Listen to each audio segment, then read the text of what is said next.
Hello and welcome to the Female Founder Friday podcast with me, Lindsay White. I'm passionate about helping female entrepreneurs be great leaders, build high-performing teams, and create inspiring workplace cultures through innovative talent programs and practices. Because when people feel like they belong at work, they deliver their very best and businesses thrive. The Female Founder Friday podcast is all about connecting with the most incredible female entrepreneurs to talk about their journey to creating their own business, the mistakes they've made along the way, and how they view their own leadership. And I'm challenging all of my guests this season to take my leadership style quiz. And during each episode, we'll be digging into their leadership style and how it impacts the way they lead in their life and their business. And if you're interested in learning more about your leadership style and want some of my top tips to help you lead more effectively, you can take the quiz right now. Just check out the show notes or head over to highvoltageleadership.ca and click on the button at the top of the page that says Take the Quiz. Then you can share your results, connect with my guests, and join the conversation on Instagram by following me at High Volt Leadership. My guest on this week's episode is Zinat Damji. Zinat is an incredibly experienced entrepreneur. Her current venture, the Trust Alliance Company, is actually the fourth business she's built from the ground up. Zinat's amazing journey as a female founder actually started at the precocious age of 8, when she would deliver invoices and collect payments for her parents' business. And let me tell you, even at that young age, Zinat did not take no for an answer. And it's definitely that drive and focus that's made her the success that she is today. Zinat's got a ton of wisdom and experience to offer us in today's episode, and I'm really glad you're here to listen in. Awesome. Well, welcome, Zinat. Thank you so much for being a guest today on the Female Founder Friday podcast. I am absolutely thrilled to have you here. I know that you have a fantastic story about your journey as a female founder, and I'm deeply curious to hear it. I know I've heard a little bit, but I'd love it if you would share some of that with us here today. Okay.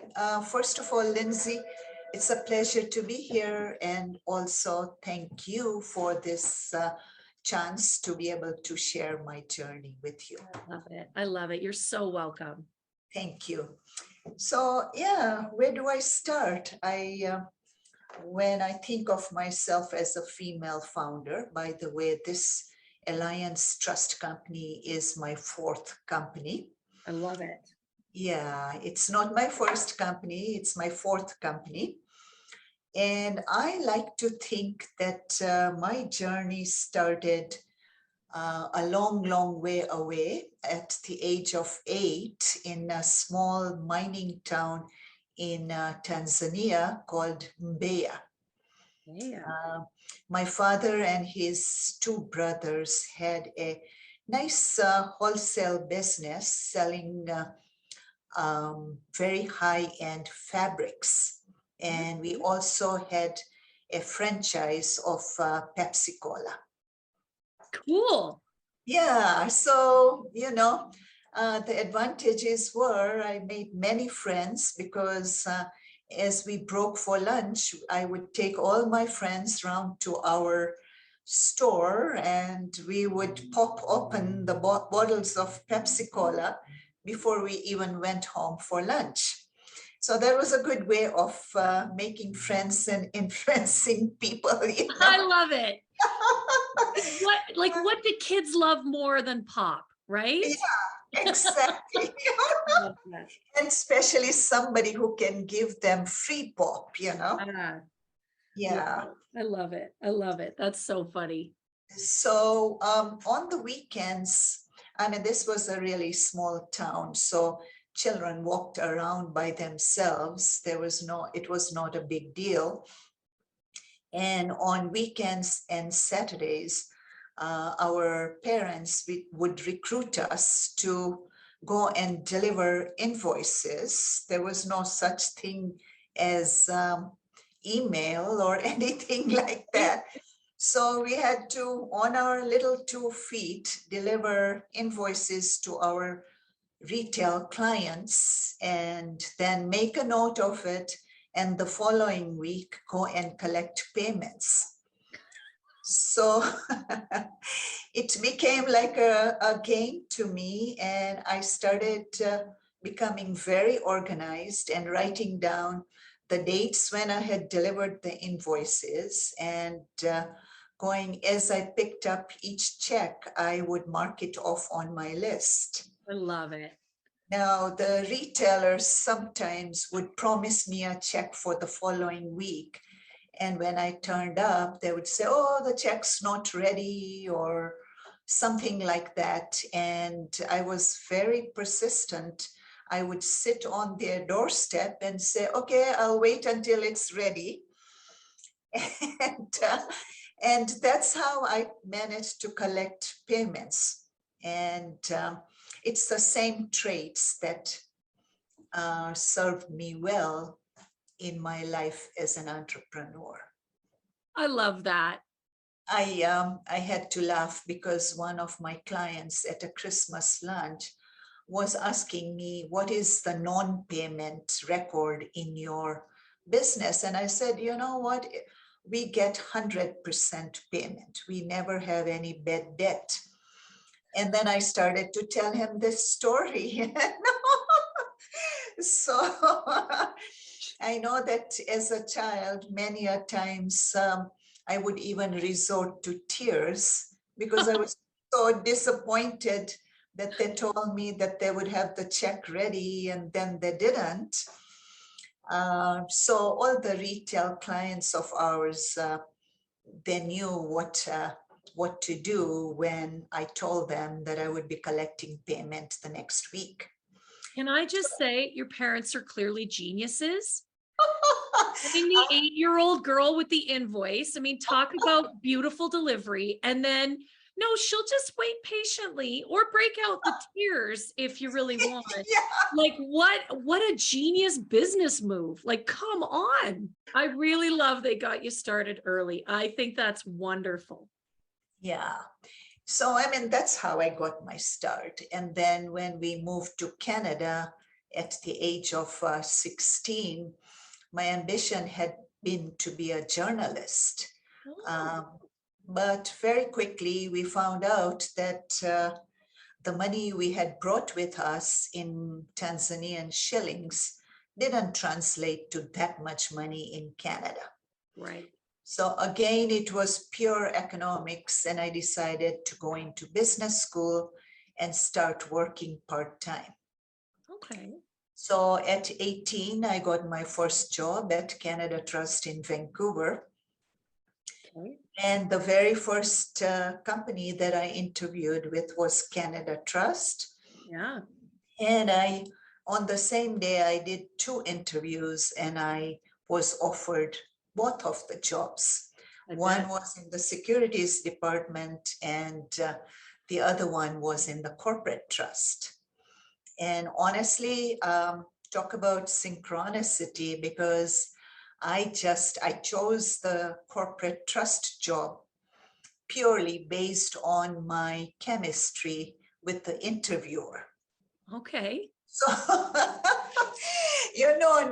no rational thinking, nothing, I thought, you know what, this person who is the manager, I really like him.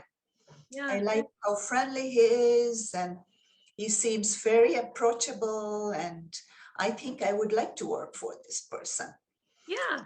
And so I started my journey in corporate trust, and very soon found that I really loved the field of corporate trust because it's a huge field. I mean, every day there's something new to learn, and you're meeting people who are presidents and CEOs of companies, and they've done great things. And so it really got me going.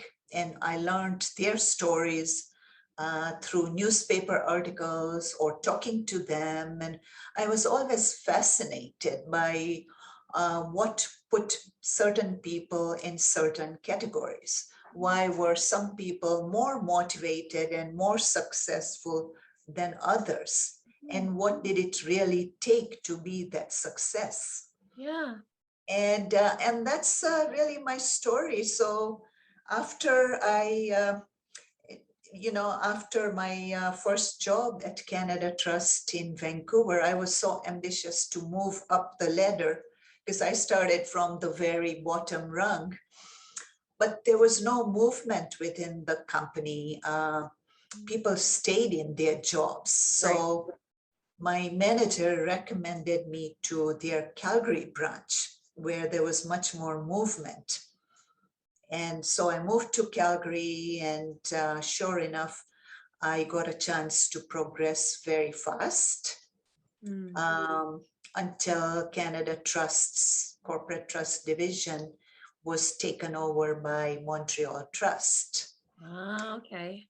And although I loved Montreal Trust as well, I found that for my personality and my drive, I knew that sooner or later I would be starting my own business. Not really knowing what type of a business it would be. I was often thinking that it would be more along the line of fabrics. Okay. Yeah, because I was really interested in fashion and fabrics and textures of fabrics, and I'm not sure how I ended up starting a corporate shareholder services business. I was talking to one of my clients who I also ended up being very good friends with. He was extremely successful at the age of 28. Wow.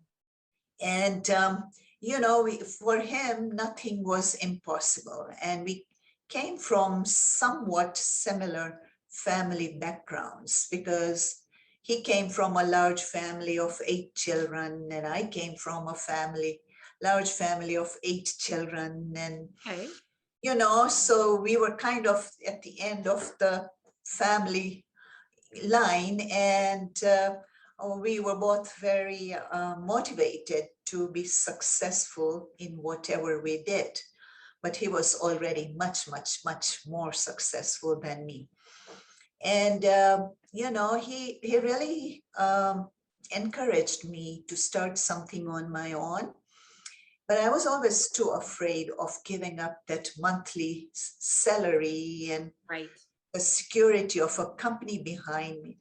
And he just said, well, it's up to you. Whenever you are ready, let me know.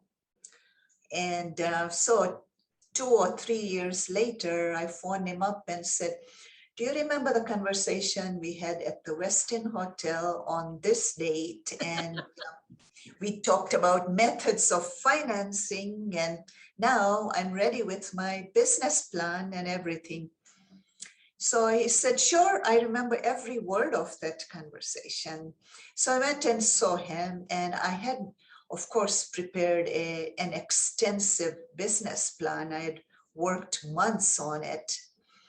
And when I had done a beautiful copy of the business plan, when I went to meet with him, I took out the business plan from my briefcase, and he said, why don't you leave the plan for a moment and you tell me what it is in your own words. So I started talking about the plan, and he said, okay, well, how much money do you need to start this company? And I said, $100,000.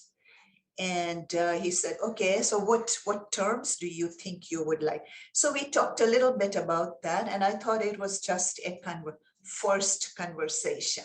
Yeah. And in about 20 minutes, he picked up the phone and called his bank and made the arrangement for the $100,000 line of credit to be available to me. Wow. And I could not believe it. I bet. Yeah, I had 2 thoughts in my mind. One was, oh, my beautiful business plan. He didn't even look at it.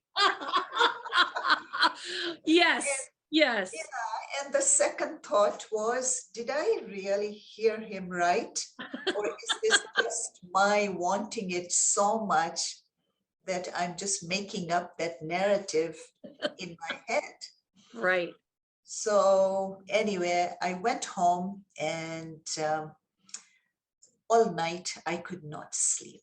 I kept thinking, did this really happen, or am I really ready to jump off the cliff? Yeah. Am I really ready to go and start my own business? And am I capable? in those days, $100,000 was to me like 10 or $20 million. Oh yeah, that's a big investment. Yeah, exactly. So that really gave me the confidence to get started. That's what I was thinking as you were telling that story is, first of all, it takes one conversation to change everything. Yes. And I can see how that would fuel you through that first business, now onto your fourth successful business. It just takes one person to Yes. really bring that to you and say, hey, I believe in you. You've got this. That Yes. is absolutely brilliant. Yes. I mean, of course, once I started the business, there were a lot of ups and downs. Sure. But you know what? People were shocked when I resigned my position at Montreal Trust, and they were shocked that I was going to start a business which was similar, and the financing I could get, and the person who financed it, he had a super high reputation in Calgary for having very high standards. And I remember going to the YMCA Eau Claire to work out that night, and I mentioned this to one of the lawyers, that this happened and I'm starting my own company, and he said, oh, I have always found him very difficult to work with. I'm surprised. So I said, oh, really? I don't find him difficult at all. So, different perceptions, and, how people connect and what they see in each other. And Yeah.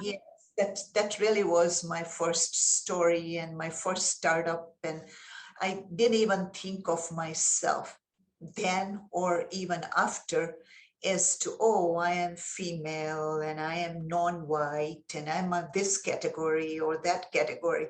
It never even occurred to me. So, I went in as myself, and that's what I have done all my life, working life or otherwise, is I just see myself as who I am and what I can bring to the table. And so I do feel for certain groups of women who have had such a hard time, because that for me, it wasn't the case. In the first company, the second company I started was a trust company. And 3 years later, after I sold my first company, I managed to, it was evaluated at $1.5 million. Wow. From 100,000 to 1.5. Wow. And in context of what I was making at Montreal Trust when I left my job, I was making $40,000 per annum. Wow. Wow. What an incredible success story. So that kind of everything adds to your confidence. Sure. A lot of people, male and female, have been very helpful to me along the way. Yeah. I've had many mentors, friends, so many people in Calgary, and I honestly cannot say enough about Calgary and the type of business community that we have in Calgary. We really do. I mean, it's such a beautiful entrepreneurial spirit here in this city. It's a very open and accepting, and people work hard, but they play hard, have a lot of fun doing and growing businesses and being creative and innovative. And I think you're right. It makes Calgary a very special space to be in business, doesn't it? Yes, yes, yeah. sure. I want to ask you, I mean, you are on business number 4, have had a, truly a successful career as a female founder. But tell us a little bit about maybe where you've made some mistakes or missteps along the way and what you've learned. Sure, of course, there have been some missteps. I look at my 4 businesses. And I think my biggest misstep was business number 3. Okay. Yeah, I think that after the second, when I started the second trust company, again, within 5 years, I sold that business to a Canadian Western bank. Okay. And it allowed me the freedom to travel for a couple of years. And I managed to travel around the world during that time. So that's a big, big passion for me, traveling. But just prior to that, I think the success of the second business, right after the first business, I felt a little bit invincible. So I started a publishing company. Okay. Even though a lot of people told me that the publishing field is very tough. But to me, my love for journalism was still unfulfilled, fashion and journalism. So I started a magazine called the Z magazine, and it was for literally generation Z, Yeah. for the young sophisticate. And it was an all-round magazine, and it was a beautiful, we got to the first edition, but it was something, that business was something I didn't know. And I thought I had hired the right people, and possibly they were the right people, but the amount of dollars it takes. Right. So a lot of the money that I had made in my selling the second business was sunk into that company. Ah. Yeah, and so, it was a fulfillment of a dream, but a very expensive way of doing it. Right. Right. I can totally see that. Yeah, And I appreciate what you're saying. And I hear this from a lot of guests on this show in particular. When I ask them about, what mistakes or missteps they've made, the first thing they say is, do you want, like yesterday, do you want them in alphabetical order? Like, yeah, right. And I love your boldness in saying, I may or may not have had the right people. And of course, that is such a focus for me, the leadership piece, but also the talent, having the yeah, right people doing the right things at the right times yes, really are so impactful in an organization. Because if yeah, you don't have the right talent, you don't get the right result. yeah. I think it's also just a very tough business. It And is. you know what?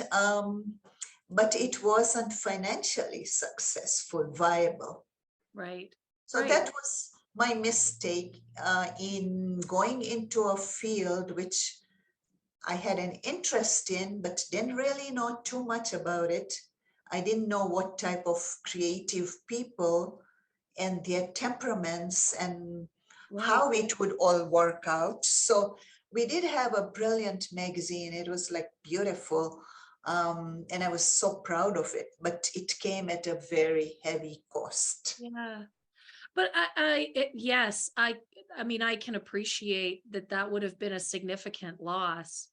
And a I would imagine difficult to let go of. I mean, I can still hear the pride in your voice at producing this beautiful magazine, this passion project, if you will. Yes. And then Yes. it never really financially got off the ground. Yes. And, I often, when I'm talking about it to my staff, who are also very much like friends, Yeah. tell them that the money that was lost, I could have stayed 10 years without working. That would have taken me. Right. Right. So that was a big step when we talk about missteps. Yeah. Yeah. And so what I mean, I'm curious what you would offer as the lesson there. What did you really take away from that? Well, I think that in the future, I would be I would weigh the two items, the financial and the dreams. And Ah, they're all good. I do remember at the end of when I was trying to finalize and just shut it down and all that, I still couldn't shut it down. yeah. Like it took me months and months to really come to that conclusion. And the one person that I talked to at that time, I do remember very clearly, that's the person who made that philanthropic donation, which was in the paper yesterday. Oh, okay. He made a $250 million donation um, to Australia for therapeutics research for Wonderful. any future pandemics. And I remember talking to him, and the first thing he said was, "Zinat, shut it down, shut it down." And I do remember thinking, oh my God, but what about my dreams? And Yeah. right, you're only talking about the financial part, but there's your dreams involved as well. So I would say that I would weigh the two. Yeah. I Yeah. would take an approach that I would weigh it more carefully. Yeah. I do remember there was a psychologist who was also a good friend of mine, Dr. Maria Erickson, who is no longer with us. Okay. And I was talking to her and she said, you know, money will come and go. And she gave me an example of some of the mountaineers who go and climb Everest Right. Yes. at the cost of losing their families because they get divorced and everything. In fact, they're also risking their lives. Yeah. So what she was trying to tell me is don't worry about it that much. Yeah. You know, people do risk their lives too for their dreams. Yeah. So it's not so unheard of what you did. But No. I still think back and I think, oh, that was a very expensive lesson, right? Yes. It was a very, very expensive. Yes. Very expensive lesson. And we, we do in business all the time. I mean, yours is sort of a more extreme example, like, let's be fair. But, we make investments in our business, sometimes with coaches or with technologies or with, right. And they don't work out. Yes. And the first thing is, always, what did you learn from that? But, Yes. and so I love the takeaway, which is, your dreams matter and they're really important, but Yes. you do have to temper that with some of the financial reality. Yes. I think also from my success with the sale of my trust company, I thought that, oh, people who usually go into publishing are very artsy and they don't have much business knowledge. And I felt what I was taking to the magazine was also a business approach with the artistic. So I think I miscalculated that. But on the other hand, now it's sort of history, and at least I tried Yeah. make something of my dream, and it's kind of out of my system now. Right? No, I love that. And thank you for sharing that with us so boldly, because you are so successful. You have a wonderful reputation in the community, the business community here. So, thank you for sharing that with us, because I do believe that it's inspirational that we can hear about really successful female founders that have made mistakes too, right? Oh, totally. Totally. Totally. I think everybody, sooner or later, even in life, right? Yes, right? Exactly. You cannot go a straight line in life. No.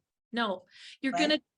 gonna do 2 steps forward and 1 step back at moments in time. Yes, It's definitely. it's our ability to pull on the strength that we have, as you said before, Yes. be resilient, and continue on, that makes us great entrepreneurs. Yeah, and it makes us great entrepreneurs, but also It adds to who we are as people. It brings us back to earth. It Yes. adds a layer of humility and Yes. Right. yeah. 100%.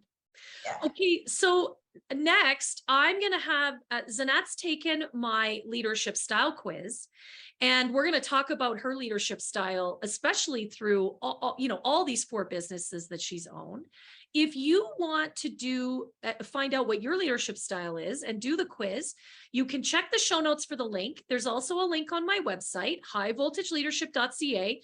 The button is right at the top of the homepage and it says, take the quiz now. It takes a couple minutes. It's fun. It's interesting. You're going to learn something about yourself. And I'm also going to send you some of my top leadership tips you can use right away to impact your leadership capability. So Zinat, tell us, what was your leadership style after you took that quiz? What did you get? I got, what did I get? I got supportive. That doesn't surprise me at all. Oh, I haven't thought, because we are a smaller company, and I haven't really thought about what is my leadership style as such. I try to stay true to myself, to who I am as a person, inside and out. My biggest thing is integrity and humility and fairness to everybody. I want other people to treat me fairly, and I believe I treat other people fairly. Beautiful. So we are a smaller group of people, and we do talk a lot about whatever it is we are doing and where we are going and how we are doing it. And so, yeah, I did take your quiz, and it was very interesting to me that it came up as a supporting style. Yeah. Yeah. I love that. I actually, I mean, having, limited interaction with you up until now, that does actually make sense that you would be very supportive and encouraging of people. And I love that you brought your values into that, because I think that's important when we lead in our organizations, that we do that from a place of, what's important to me?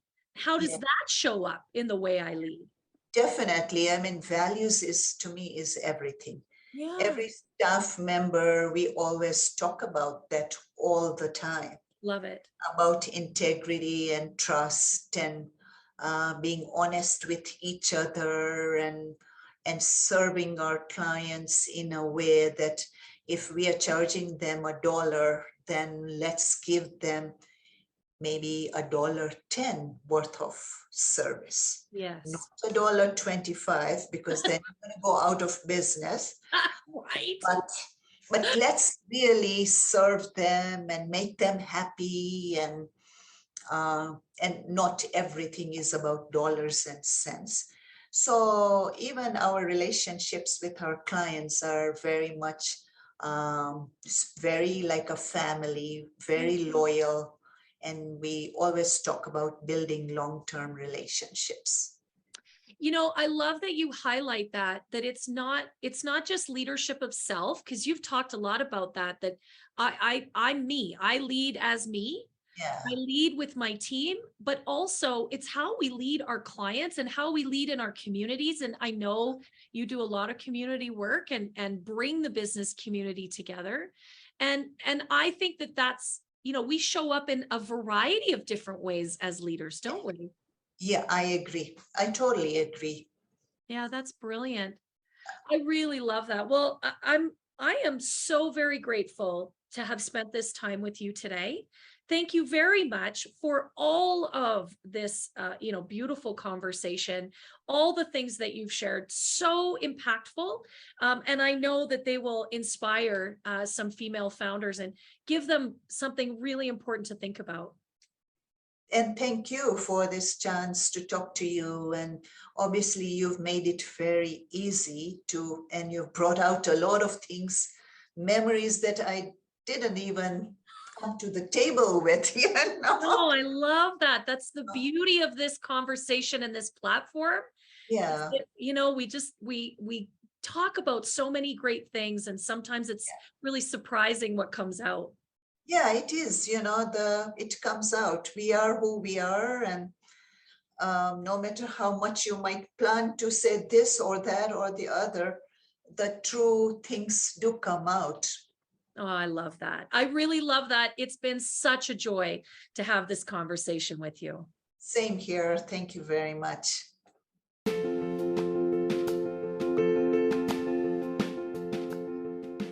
Well, thank you so much for tuning in today. I sure hope you enjoyed listening as much as I did hosting this conversation. And if you did enjoy today's episode, would you do me a favor? Would you give the episode a 5-star review and share it with all of your friends? I would really appreciate that. I've got a goal to impact 1,000 female founders, and with your help, we can really amplify this message. Thanks again for being a part of the show, and don't forget to connect with me and all of my guests on Instagram at High Volt Leadership. We'll see you next Friday.